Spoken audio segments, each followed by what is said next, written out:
Adelaida. Ito, si Adelaida sa Australia. Namimiss niya si Mama Fin. Ito ang ginagawa niya tuwing Biyernes ng gabi. Naiiyak siya. Pagod na pagod.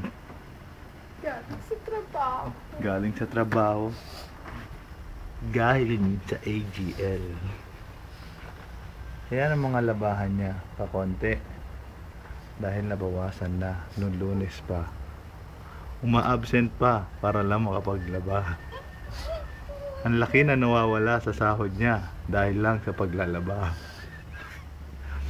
Mama Fin, May tae pa. nasan ka na? May tayo pa yung panty. Oh my gosh. Mama Fin, tingnan mo siya. Oh. Naiiyak na.